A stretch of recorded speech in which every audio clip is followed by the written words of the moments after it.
Hồi thứ tư. Truất phế Hán Hoàng, Trần Lưu Dương kế vị, mưu sát Đổng Trác, Tào Mạnh Đức dâng giao.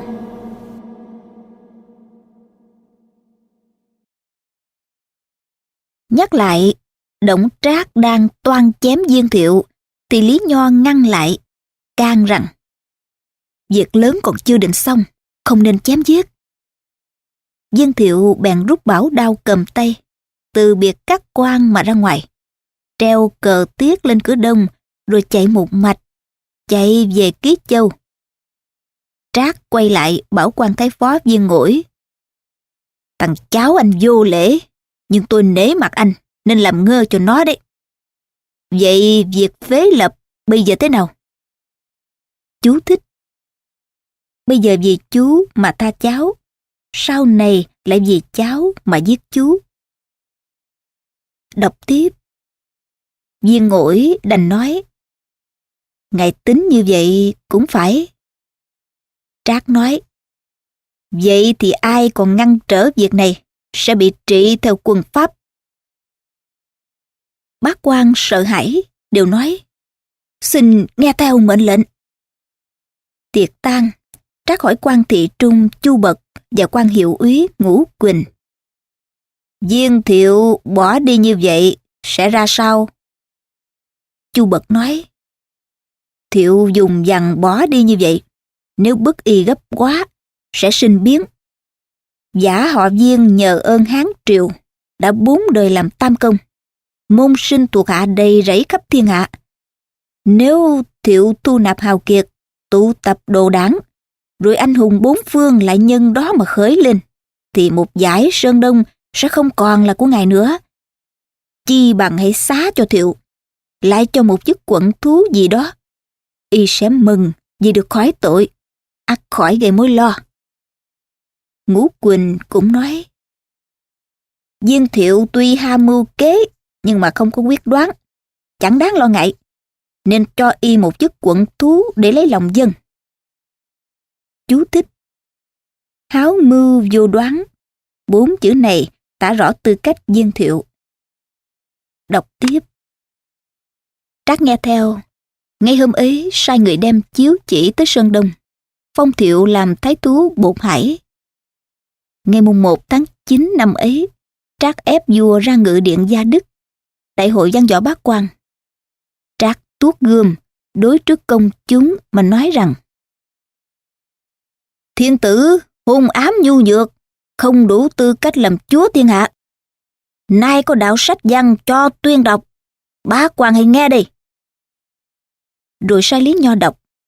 Sách văn như sau: Đức Hiếu Linh Hoàng đế sớm lìa bỏ thần dân, nay nhà vua thiên tử kém cỏi, uy nghi chẳng xứng, đã tỏ ra trễ nải lúc cư tang.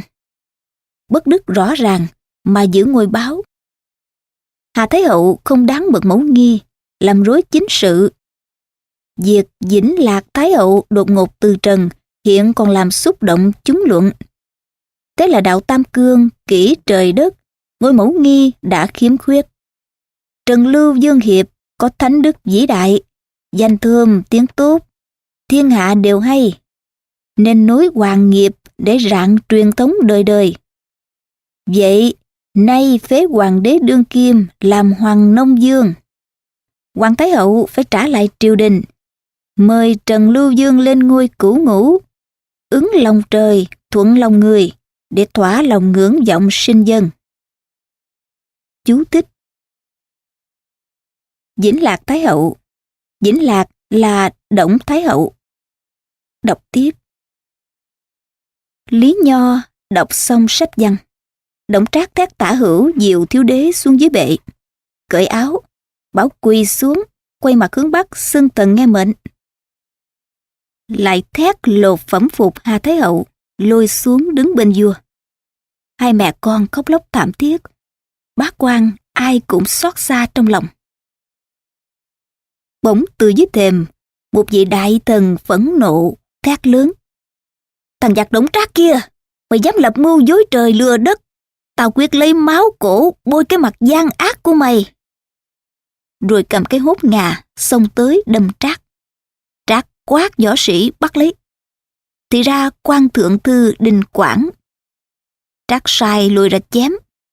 Quảng chửi mắng luôn miệng cho tới lúc chết, mặt vẫn bừng bừng sắc giận không đổi.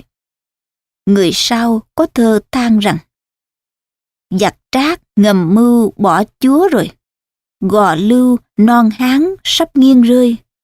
Đầy triều khanh tướng im hơi cả, duy có Đinh Công cột chống trời. Nguyên văn: Đổng Trác tìm hoài phế lập đồ, Hán gia tông xã ủy khâu khư. Mãn triều thần tể dài nan quát, duy hữu Đinh Công thị trượng phu. Trác mời Trần Lưu Dương lên điện. Quần thần bái triều xong, Trác sai đưa Hạ Thái Hậu, Hoàng Nông Dương và Đế Phi là Đường Thị sang Vĩnh Lạc Cung, khóa kín cung môn, cấm các quan không ai được vào thăm. Thương thay, thiếu đế mới lên ngôi tháng 4, tháng 9 đã bị phế. Trần Lưu Dương được Trác lập lên, vốn tên Hiệp, tự Bá Hòa, con thứ của Linh Đế, tức là Hiến Đế vậy. Lúc ấy Hiến Đế mới 9 tuổi, lên ngôi lấy niên hiệu là Sơ Bình. Đổng Trác làm tướng quốc, dân sớ không phải xưng tên, vào chầu không phải bước rảo, được phép đeo gươm khi lên điện, làm oai làm phúc mặc sức. Lý Nho khuyên Trác cất dùng người có danh vọng để thu nhân tâm. Lại nhân thể tiến cử Thái Ung là người có tài. Trác sai đi mời, Ung không tới. Trác nổi giận, sai người đến bảo rằng nếu không tới sẽ giết ba họ. Chú thích: một lối cầu hiền đặc biệt. Đọc tiếp. Ung lo sợ đành phải ra. Trác được Ung mừng lắm, một tán cho tăng chức 3 lần, bái làm thị trung, vô cùng hậu đãi. Nói về thiếu đế, Hà Thái Hậu cùng Đường Phi bị khốn khổ ở Vĩnh Lạc Cung. Đồ ăn thức mặc mỗi ngày một thiếu dần. Mặt vua chưa từng ráo lệ. Một ngày xuân, chợt thấy đôi chim yến bay vào lượn trước sân. Vua nhìn chim, lòng cảm xúc, mới ngâm một bài thơ rằng: mơn mởn cỏ xanh dày, dập dìu đôi án bay. Dòng lạc quanh tuôn nước, người đầu đường thảnh thơi. Chìm xa trong khói biếc, ôi chốn xưa đền đài, nghĩa khí còn ai đó, vì ta giải hận này. Chú thích: người đầu đường thảnh thơi. 4 câu đầu vịnh yến vịnh cảnh, đó là thể hứng. 4 câu sau tả tâm sự mình, đó là thể phú. Đọc tiếp. Nguyên văn: nộn thảo lục ngân yên, nhiễu nhiễu song phi yến. Lạc thủy nhất điều thanh, mạch tượng nhân xưng tạng. Diễn vọng bích dân thâm, thiện ngô cựu cung điện. Hà nhân trượng trung nghĩa, tiết ngã tâm trung oán. Nào ngờ trong thời gian ấy, Đổng Trác vẫn thường sai người tới thám thính. Và hôm đó có kẻ chép bài thơ Phi Yến về trình Trác. Trác nói: đã làm thơ tỏ lộ oán vọng như thế này, có cớ để đem giết được rồi. Liền sai Lý Nho đem 10 tên vũ sĩ vào Vĩnh Lạc Cung giết vua. Bấy giờ vua cùng Thái Hậu và Phi ở trên lầu, nghe cung nữ báo có Lý Nho đến, vua giật mình kinh hãi. Nho đem rượu vào dâng. Vua hỏi vì cớ gì? Nho nói: ngày xuân tươi đẹp, Đổng tướng quốc sai tôi dâng rượu thọ. Thái Hậu nói: đã là rượu thọ thì ngươi hãy uống trước đi. Nho nổi giận mắng: thật ngươi không uống chăng? Rồi quát Tả Hữu lấy một con dao ngắn và khúc lụa bạch đặt trước mặt vua mà nói: rượu thọ không uống thì phải nhận một trong 2 vật này. Đường Phi thấy thế, quỳ xuống năn nỉ rằng: thiếp xin uống rượu này thay vua, xin ngài tha mạng sống cho mẹ con vua. Chú thích: Biết bao nhiêu vị công khanh phải thẹn với người con gái này. Đọc tiếp. Lý Nho quát mắng. Mày là hạng người nào mà dám đòi chết thai vua? Rồi đưa rượu cho Hà Thái Hậu mà bảo, mụ phải uống trước đi. Bây giờ Thái Hậu mới uất ức chửi mắng Hà Tiến vô mưu rước giặc vào kinh để gây nên tai họa. Nho lại thôi thúc vua. Vua nói, hãy khoan, để ta cùng Thái Hậu từ biệt đã. Bèn đau xót mà làm bài ca rằng, trời đất dời nghiêng nhật nguyệt xa, bỏ ngôi vạn thặng nạn chưa qua. Ôi tôi bức chúa nguy khôn thoát, thế lớn tan theo ắt lệ nhòa. Nguyên văn. Thiên địa dịch hề, nhật nguyệt phiên, khí vạn thặng hề, thoái tú phiên. Di thần bức hề, mệnh bất cửu, đại thế khứ hề, lệ không tìm. Đường Phi cũng làm bài ca rằng, trời đã đổ, đất nào còn vững, thần đế cơ xót chẳng theo cùng. Tử ly phút chốc hải hùng, mây bèo tan tác đôi dòng từ đây. Nguyên văn. Hoàng thiên tương bằng hệ, hậu thổ đội, thân di đế cơ hệ, hận bất tùy. Sinh tử dị lộ hề, tòng thử biệt, nại hạ tấn tốc hề, tâm bất bi. Ca xong ôm lấy nhau mà khóc. Lý Nho dục giả. Tướng quốc đang đứng chờ tin báo, bọn ngươi còn kéo dài thì giờ để mong ai đến cứu chăng? Thái Hậu liền mắng lớn. Thằng giặc họ Đổng kia, mày bức mẹ con ta chết oan, trời sẽ không dung mày. Bọn chúng bay giúp giặc làm ác, cũng có ngày chết ba họ. Nho nổi giận, hai tay ôm choàng lấy Thái Hậu quẳng rớt xuống lầu, rồi thét võ sĩ thắt cổ Đường Phi. Lại đem rượu độc dằn ngửa Tiêu Đế ra mà đổ vào miệng. Giết xong ba mẹ con vua, Nho về phục mệnh Đổng Trác. Trác sai đem ba cái xác ra chôn ở ngoài thành. Từ đó, đêm đêm Trác vào cung gian dâm cung nữ, rồi ngủ luôn trên long sàng, chẳng kiêng nể gì. Trác thường dẫn quân ra khỏi thành đi dạo. Ngày kia tới một địa phương gần Dương Thành. Bây giờ gặp tháng 2, có mở hội. Con trai con gái các xã thôn tụ tập ở đấy đông lắm. Trác sai quân sĩ bổ vòng dây, giết hết đàn ông con trai, bắt hết phụ nữ và lấy tất cả của cải cho lên xe. Treo hơn 1000 đầu người dưới xe, chở về thành. Sai phao lên rằng, tướng quốc đánh giặc, đại thắng trở về. Rồi sai đem số đầu người ra đốt ngoài thành. Phụ nữ và của cải thì cho quân sĩ chia nhau. Quan Việt Kỵ hiệu úy là Ngũ Phu, tự Đức Du, thấy Trác tàn bạo quá, lòng rất bất bình.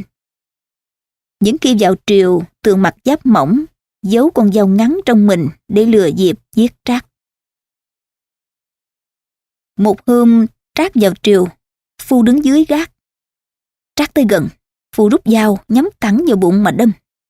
Nhưng vì Trác cao lớn quá, dùng sức khỏe như beo, ôm chặt được Phu. Lúc ấy Lã Bố vừa tới, nắm lấy Phu quật ngã xuống. Trác quát hỏi, ai xui mày làm phán? Phu trừng mắt quát lớn, mày không phải vua tao, tao không bề tôi mày, sao lại bảo là phán được? Tội ác của mày đầy trời, ai ai cũng muốn giết. Tao tiếc không xé được cái xác mày làm muôn mảnh để tả thiên hạ. Trác giận lắm, sai quân lôi ra mổ bụng xẻo thịt. Phu vẫn chửi mắng luôn miệng cho tới chết. Người sau có thơ khen rằng, Ngũ Phu trung nghĩa mấy ai bị, hào khí sung thiên lúc Hán suy, giết giặc giữa triều gan mật lớn, ngàn sau còn nhớ mãi thần uy. Nguyên văn.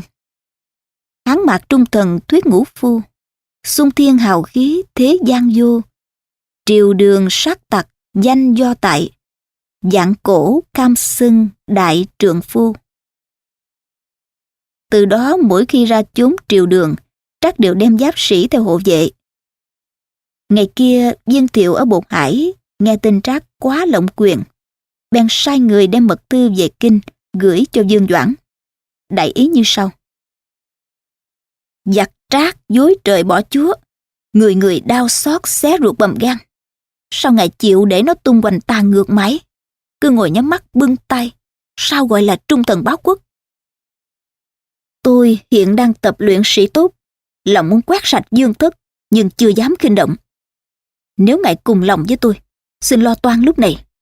Hễ có việc sai khiến, tôi xin dâng lệnh ngay. Vương Doãn tiếp thư, lo nghĩ tìm tòi mãi không ra kế gì.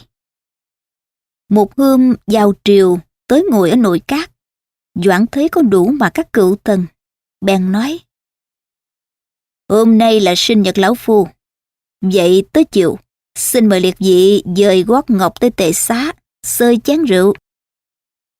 Các quan đều nói: dạ, xin tới chúc thọ ngài. Chiều hôm ấy, Doãn đặt tiệc yến nơi hậu đường, công khanh đều tới dự.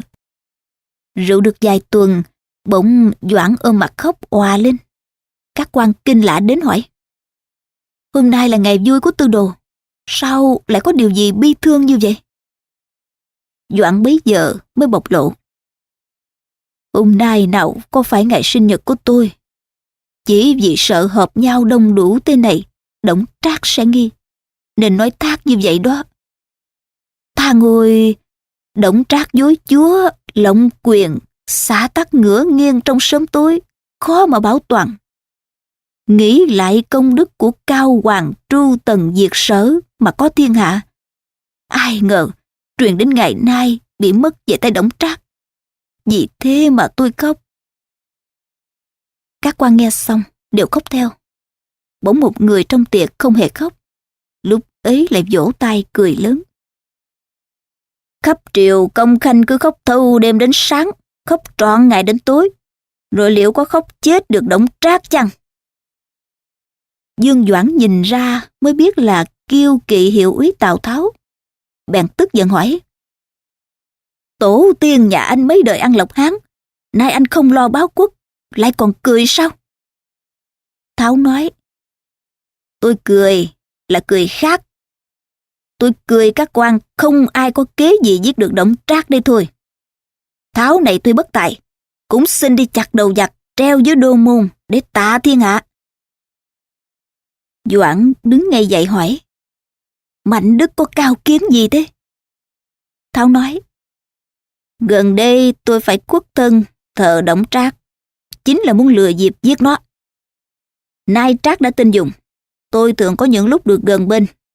Nghe tư đồ có cây tất bảo đao quý giá, tôi muốn mượn đao ấy vào tướng phủ giết giặc Trác, dù có phải chết cũng không tiếc thân. Doãn hớn hở khen: Mạnh Đức có lòng như vậy, thật may cho thiên hạ biết bao. Liền tự tay rót chén rượu mời. Tháo đổ một nửa rượu xuống đất mà thề. Doãn lấy bảo đao đưa cho. Tháo uống xong giấu vào mình, đứng dậy từ biệt các quan mà đi. Các quan ngồi lại một lát nữa rồi cùng giải tán. Hôm sau Tháo mang đao tới cửa tướng phủ, hỏi quân canh: thừa tướng ở đâu? Hiện đang ở trong gác kia. Tháo đi thẳng vào, thấy Trác đang ngồi trên giường, có Lã Bố đứng hầu bên cạnh. Trác hỏi: sao Mạnh Đức đến chậm thế? Bẩm vì con ngựa gầy yếu nên chậm. Trác quay lại bảo Lã Bố: ta có nhiều ngựa tốt từ Tây Lương mới tiến đến. Phụng Tiên, hãy ra lựa cho Mạnh Đức một con. Bố dân mệnh đi ra. Tháo nghĩ thầm: thằng giặc này tận số rồi. Đã toan rút đao đâm, nhưng sợ Trác to và khỏe quá, chưa dám khinh động. Trác to lớn nhưng nặng thịt, không ngồi được lâu. Mới ngã mình nằm xuống, quay mặt vào phía trong. Tháo mừng thầm khấp khởi: đúng là thằng này đến giờ chết. Và lập tức rút đao ra. Nhưng Trác trông vào cái gương thoáng thấy Tháo rút đao sau lưng mình, vội quay ra hỏi: Mạnh Đức làm gì thế? Vừa lúc ấy, lão bố lại dắt một con ngựa vào tới chân lầu. Tháo quỳ xuống thưa rằng: Tháo có cây đao này rất quý, xin dâng ân tướng. Trác cầm xem, thấy đao ấy dài hơn thước, chùi khảm ngọc thất bảo, lưỡi cực kỳ nhọn sắc, quả là cây đao rất quý. Liền đưa cho lão bố cất đi. Tháo lại đưa vỏ đao cho bố. Chú thích: hiến đao mà lại đưa lưỡi ra trước, bây giờ mới dâng vỏ đao, rõ là chủ mưu ám sát. Thế mà Đổng Trác ngu ngốc không biết. Đọc tiếp. Trác dẫn Tháo xuống gác xem ngựa. Tháo tạ ơn rồi nói: Xin cho cưỡi thử một đoạn xem sao. Chú thích: vì đã hụt việc thử đao nên phải gấp rút thử ngựa. Đọc tiếp. Trác ra lệnh thắng Yên Cương cho Tháo cưỡi.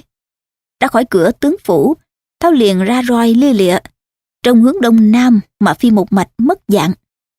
Lã bố bảo Trác: Vừa rồi Tào Tháo có vẻ như muốn hành thích ấy, có lẽ bị lộ chuyện nên mới thác cớ hiến đao. Trác nói: Ta cũng nghi như vậy. Đang lúc cha con bàn tán thì Lý Nho tới. Trác đem câu chuyện thuật lại.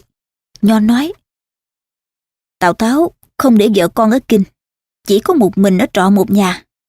Giờ hãy sai người tới triệu. Nếu hắn không nghi ngờ mà đến, ý là hiến đao thật. Nếu thác cớ không tới, ấy là đã âm mưu hành tích, phải bắt ngay mà tra hỏi. Trác nghe theo, sai 4 tên lính ngục tới nhà trọ Tháo. Bọn ngục tốt đi một hồi lâu trở về báo rằng Tháo không về nhà trọ, đã cưỡi ngựa ra thẳng cửa đông. Quân canh hỏi thì Tháo nói rằng thừa tướng sai đi công sự khẩn cấp, nói rồi phóng ngựa đi như bay. Lý Nho nói ngay: Thằng giặc Tháo manh tâm nên chạy trốn đây. Đúng là nó đã vào đây hành thích, không còn nghi ngờ gì nữa. Trác nổi giận đùng đùng: Ta trọng dụng nó như thế mà nó dám hại ta. Nho nói: Vụ này ắt có những đứa đồng mưu. Cứ bắt được thằng Tháo là lòi ra hết. Trác liền sai Thảo văn thư, họa hình ảnh đồ hình Tào Tháo, thông sức đi khắp các nơi, ra lệnh tróc nã. Ai bắt được Tháo thì được thưởng ngàn lạng vàng, được phong dạng hộ hầu. Ai chứa chấp sẽ bị cùng tội. Nói về Tào Tháo, trốn ra khỏi thành, một mạch phóng ngựa như bay về hướng Tiêu quận. Dọc đường mỏi mệt, nghỉ lại một đêm. Hôm sau chạy tới huyện Trung Mâu, bỗng bị bọn lính bắt lấy, giải vào nạp quan huyện. Tháo khai mình là một khách thương, họ Hoàng Phủ. Chú thích: sao không khai là hạ hầu? Đọc tiếp. Không ngờ công văn tróc nã đã chạy thâu đêm tới tai quan huyện rồi. Quan huyện nhìn kỹ mặt Tháo, trầm ngâm một lúc rồi nói: Trước kia ta ở Lạc Dương cầu quan, đã rõ mặt anh là Tào Tháo, nay còn giấu ta sao? Giờ ta hãy đưa anh xuống trại giam, ngày mai sẽ giải về kinh lấy thưởng. Nói rồi sai giam lại, bảo quân sĩ cho cơm rượu để Tháo ăn uống. Đến nửa đêm vắng vẻ, bỗng huyện lệnh sai cả thân tùy xuống trại, đem Tào Tháo vào hậu viện xét hỏi. Quan hỏi rằng: Ta nghe thừa tướng đãi anh không bạc, sao anh lại mang lấy dạ vào thân? Tháo khinh khỉnh cười nhạt: Hạng sáo sẻ, biết sao nổi chí chim hồng. Người đã bắt được ta, cứ việc giải kinh lấy thưởng, hà tất phải hỏi lôi thôi. Quan huyện bỗng đuổi Tả Hữu ra ngoài, rồi bảo nhỏ: Anh chớ coi thường tôi vậy. Tôi không phải hạng hữu quan tục lại đâu, chỉ vì chưa gặp chúa đây thôi. Tháo nói: Tổ tông nhà tôi đời đời ăn lộc Hán triều, nếu không lo báo quốc thì không khác gì cầm thú. Tôi sợ gì phải uống mình theo Đổng Trác bên này, chỉ là muốn lừa dịp giết nó để trừ hại cho nước. Nay việc chẳng thành, âu cũng bởi số trời. Bây giờ Mạnh Đức định đi đâu? Tôi sẽ về quê nhà, chiêu mộ nghĩa binh, rồi phát tờ kiểu chiếu, triệu chư hầu khắp nơi cùng khởi binh đi giết Đổng Trác. Đó là chí nguyện của tôi. Nghe Tháo nói, Quan Nguyện bèn tự tay cởi trói, nắm tay dắt lên ngồi trên, rồi cúi đầu xá. Ngài quả là bậc nghĩa sĩ trong thiên hạ đời nay. Tháo cũng xá tạ và hỏi tên. Quan Nguyện nói: Tôi họ Trần, tên Cung, tự là công đại. Hiện nay mẹ già và vợ con đều ở Đông Quận. Nay cảm lòng trung nghĩa của ông, tôi nguyện bỏ chức quan này, cùng ông ra đi. Tháo rất mừng. Ngay đêm ấy, Trần Cung thu thập hành trang, bí mật cùng Tháo thay y phục khác. Mỗi người đeo một thanh gươm, lên ngựa trong đường Cố Quận thẳng rong. Đi được 3 ngày, tới một vùng gần thành cao. Gặp lúc mặt trời sắp lặn, Tháo lấy roi ngựa trỏ vào một chỗ cây cối tùm, bảo Cung: Trong vùng này có một ông họ Lã, tên Bá Sa, vốn là anh em kết nghĩa với cha tôi. Ta tự ghé vào hỏi thăm tin tức gia đình và ngủ tạm một đêm, nên chăng? Thế thì hay lắm, còn gì hơn. Hai người tới trước trại xuống ngựa, vào ra mắt là Bá Sa. Bá Sa nói: Ta nghe triều đình tống văn thư đi tróc nã Hiền Điệt gấp lắm. Cha cháu đã đem cả nhà sang Trần Lưu lánh nạn rồi, sao còn tới đây được? Tháo đem câu chuyện vừa qua kể lại, rồi kết luận: Nếu không gặp được Trần Quyền lệnh, mà gặp phải quan khác, cháu đã tan xương nát thịt rồi. Lã Bá Sa bái tạ Trần Cung: Nếu tiểu điệt không gặp được sư quân, thì họ nhà Tào đến phải tuyệt chủng. Vậy xin sư quân an tọa và nghỉ tạm một đêm nơi gian nhà cỏ này. Chú thích: Họ Tào không tuyệt chủng đâu, có nhà cụ sắp mất nòi đấy thì có. Đọc tiếp. Nói rồi đi vào trong nhà, một hồi lâu mới ra, nói với Cung. Chú thích: Đáng nghi. Đọc tiếp. Nhà lão không sẵn rượu ngon, xin phép qua Tây Thôn mua một bầu thật tốt về cùng uống. Dứt lời, vội vội vàng vàng cưỡi con la ra đi. Chú thích: Lại đáng nghi nữa. Đọc tiếp. Tháo cùng Trần Cung ngồi một hồi lâu, bỗng nghe phía sau nhà có tiếng mài dao xoàng xoạc. Chú thích: Ôi chao, nghe mà ghê quá. Đọc tiếp. Tháo bảo nhỏ Cung: Lã Bá Sa với nhà tôi cũng không thân lắm đâu. Ra đi đột ngột như vừa rồi, khả nghi lắm. Vậy ta tự nghe ngóng xem sao. Hai người rón rén lẻn ra sau nhà, bỗng nghe có tiếng nói: Trói lại mà giết chăng? Tháo hốt hoảng bảo Cung: Tôi đúng rồi, nếu không hạ thủ trước, ắt bị chúng bắt. Hai người liền tuốt gươm xông thẳng vào, bất cứ già trẻ trai gái giết hết. Giết luôn một lúc 8 người, thây nằm ngổn ngang. Lại sục tìm vào bếp, bỗng thấy một con lợn bị trói nằm đó chờ chọc tiết. Trần Cung kêu lên: Ôi thôi rồi, Mạnh Đức đa nghi, giết làm người tốt rồi. Hai người vội ra khỏi trang trại, lên ngựa đi gấp. Đi chưa được 2 dặm đường, đã thấy Lã Bá Sa đủng đỉnh trên lưng con la trở về. Hai bên yên đeo 2 bầu rượu, tay cầm nào rau thơm, nào hoa quả, miệng kêu rối rít: Kìa, Hiền Điệt, sứ quân, sao lại ra đi? Tháo nói: Kẻ có tội không dám ở lâu một chỗ. Chú thích: Có tội với Đổng Trác hay có tội với cụ Lã, thú tội một cách kín đáo chăng? Đọc tiếp. Bá Sa kể lễ: Tôi đã sai người nhà mổ con lợn để uống rượu. Hiền Điệt với sứ quân không thể nán lại một đêm sau. Xin quay ngựa trở lại ngay cho. Tháo công nhận, quất ngựa mà đi. Đi được một đoạn, bỗng Tháo rút gươm, quay chạy trở lại, gọi bát xa mà hỏi lớn. Người nào phía sau đang đi lại kia? Bát xa vừa quay đầu nhìn đi, Tháo đã dùng gươm chém một nhát chết túc. Trần Cung kinh hãi hỏi. Vừa rồi đã lầm, sao giờ còn giết nữa? Nếu để bát xa về, thấy cảnh toàn gia bị sát hại, đời nào ông ấy chịu im, ắt phải hô hoán làng xóm đuổi bắt. Như vậy, chúng ta mắc đại họa ngay. Biết là giết quan mà cố sát như vậy là đại bất nghĩa. Tháo nói, thôi, thà rằng mình phụ người, còn hơn để người phụ mình. Trần Cung lặng thinh, không nói gì nữa. Đêm ấy, hai người rong ngựa đi dưới ánh trăng, đến một cái quán, cùng vào trọ bảo lấy tóc cho ngựa ăn. Tao buồn ngủ, nằm quay ngay ra giường ngáy khò khò. Trần Cung thì tao thức nghĩ ngợi suốt đêm. Tưởng nó là người tốt, mình bỏ quan theo nó. Ai ngờ nó lòng lan giả tú thế này. Nếu để thằng bất nhân này sống, ắt nó gây tai vạ về sau. Nghĩ rồi, rút gươm tiến lại giường để giết Tào Tháo. Đó chính là lòng lan giả soái bất lương, Tháo cùng với Trác một phường mà thôi.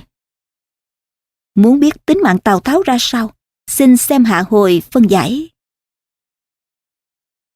Lời bình của Mao Tôn Cương trong Thánh Thắng Ngoại Thư. Chấm thứ nhất.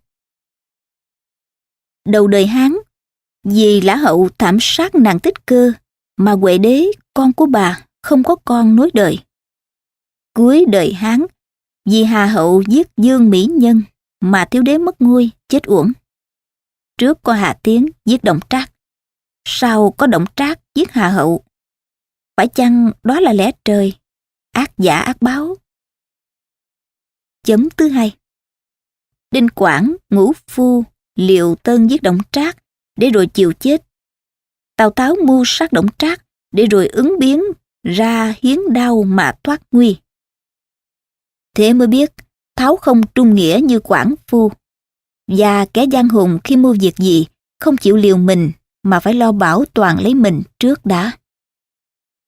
Chấm thứ ba.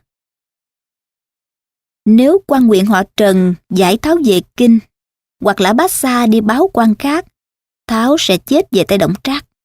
Nhưng sử sách đời sau sẽ chép rằng cuối đời Hán, Tào Tháo là vị trung thần nghĩa sĩ đệ nhất không ai bằng.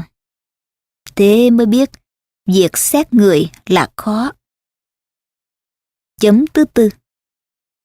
Tào Tháo giết cả nhà Bát Xa vì lầm, còn khả dĩ tha thứ, chứ đến như giết luôn ông lão, bạn của cha mình, đã biết lầm mà còn giết, thì đúng như lời Trần Cung nói, Tháo đã có hành động đại bất nhân bất nghĩa.